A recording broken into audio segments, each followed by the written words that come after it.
Hello, so today we're going to be looking at the north side LEDs. These are something that I ordered online.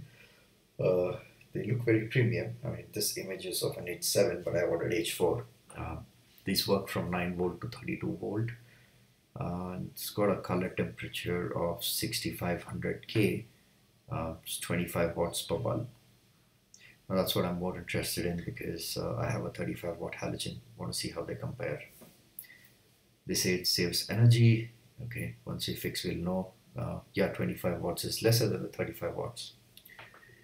SUK number, the H4 labeling, more interested in the 25 watts. Okay, let's open this, see how it is. So these guys have given me a pair of gloves so that I don't touch the LEDs and kind of mess it up.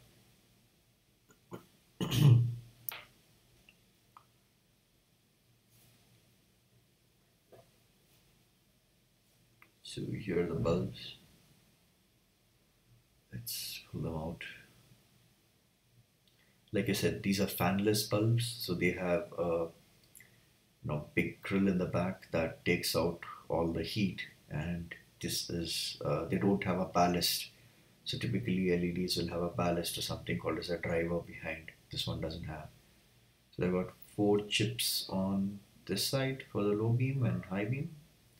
Same on the other side, and they have the cut.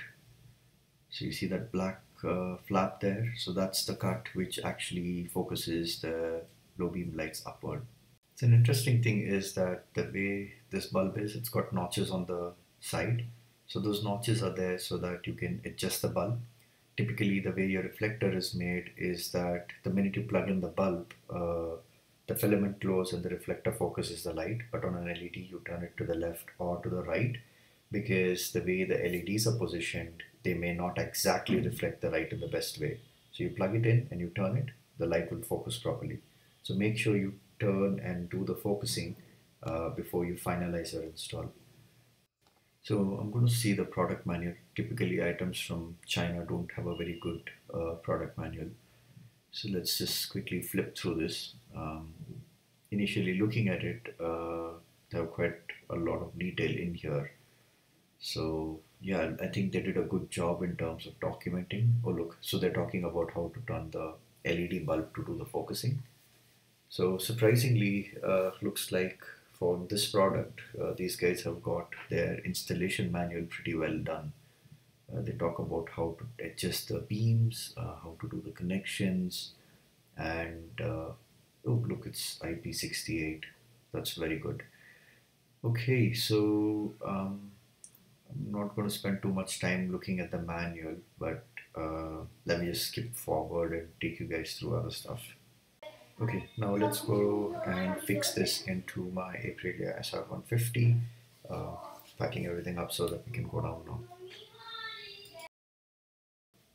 Okay, so that's my headlight and the front side. I've already removed it. I've not shown you this bit. There's a reason for it. There are tons of videos showing you how to remove it. I don't want to talk about that. My focus is right now on getting this bulb into the headlight dome. So I'm going to remove the base of the LED bulb, and once I remove that, we're going to take the base and we're going to put it in the dome first. So you see that looks very similar to the original H4 base. So let's remove the dust cover first, and a word of caution, don't lose these, you need them. If you don't put the dust cover back, your headlight's going to be full of dust very soon. I'm going to remove the bulb and then show you the wattage of the bulb. Okay, let's focus on this. So you can see it's a 35 by 35 bulb that's here. Okay, now let's plug this into the headlight socket first.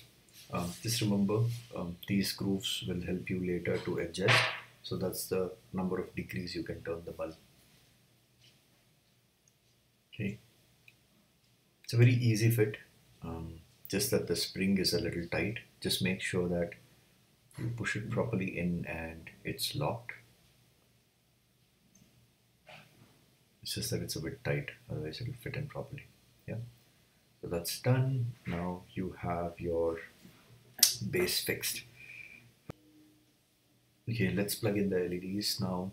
What you're pointing at is the high beam filament, okay? And what you need to be careful about is that when you plug it in, the low beam, you see the cups that are pointed upwards, that's how they need to point. For some headlights, it will be pointed upwards, for some headlights, it's pointed downwards. So in ours, it should point up. So when I'm putting it in, I need to make sure that I put it in upside down. So when I turn it 90 degrees, it actually, the low beam is pointing up. But just remember, in this bike, irrespective of the beam, it's only the high filament which will always switch on, or the high LEDs that will always switch on, because reflectors by design do the job of focusing the light downward as a low beam or a high beam. So that's a very easy fit. You can see it's in there, but you'll notice that my LED is a bit cross, it's not straight, so I need to tune it a little bit by turning it around. Then I go back in and see how to turn that. Now let's put the dust cover. It's going to be a tight fit, but it will go through. So I'm going to pause for a moment and then get that dust cover fixed in there and then start recording again. Okay, so just took out the LED bulb. I'll have to put the dust cover first and then the bulb, otherwise it's not going to have a proper seal. So just going to push this in first. And it has to be sideways, that's how it was originally. So let me put this in firmly and ensure that it has a proper seal at the base, which is already pre-installed. The next what I need to do is that plug my LED bulb in, but just remember that I'm holding my headlights upside down. So when I put the bulb in, so I'm putting it the other way around, and then I'm going to lock it and turn it so that it fits correctly. And again, I'm having this in my lap and it's upside down, so just made sure that I'm oriented correctly, otherwise my focus will be all off. So, yeah, it's kind of tight because it's a really tight fit. The rubber doesn't let me easily turn the LED, so I'm having to turn the LED and then turn the rubber also, so that there's enough play that is there. You can see there, right? When I'm turning the rubber, the LED itself is turning because they're like really tight.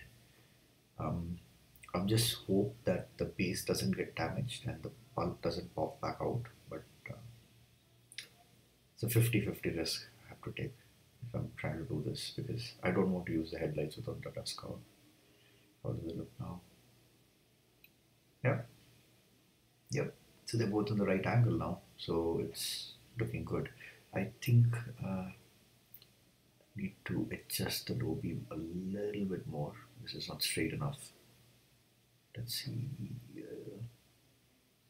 They look good. Okay, so that's the install. Let me fit everything back and then let's see how they light up.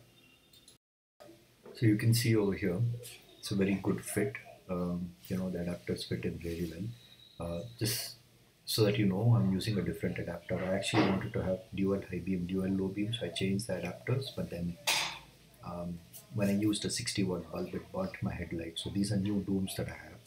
That's the old doom that got burnt. Or the black one is, the melting of plastic that's happened with the 55-60 bulb, which I used. Anyway, so that's the new doom. Those adapters will take higher load, higher heat. Got everything fixed right now. Let's see how how it looks. It looks white. Can't say much in the daytime. That's the flash. The flash is really bright. It's like someone's actually got a camera flash in front of you. Just check this out. Check this out. Yeah, and it's really bright. In person, if someone's behind you and flashes with this, you're gonna think that it's like some premium vehicle that's coming through. So the light test is done at 6:30 p.m. in my basement. That's the low beam. And let me put a high beam on. That's flashing. That's the high beam. Okay. in terms of spread and definition, the light is superb, way better than the halogen. Um, Let me show you the distance. So this is how many car parks. So on the left side, I have 2 plus 3 plus 4 plus 5 plus 6. So the white car jutting out, that's the sixth car. So that's the length that it covers. So I'm very happy about the light output, and I feel that the 2700 that I paid is worth it. Hey guys, thank you for watching my vlog. If you're not subscribed yet, bang, click on the subscribe button, it's right there. If you want to watch the last 2 videos that I've uploaded, I put them up here and here. And of course, my favorite playlist, the Superbike Weekend, it's right up here. You can check that out. Don't forget to smash the like button on the way out.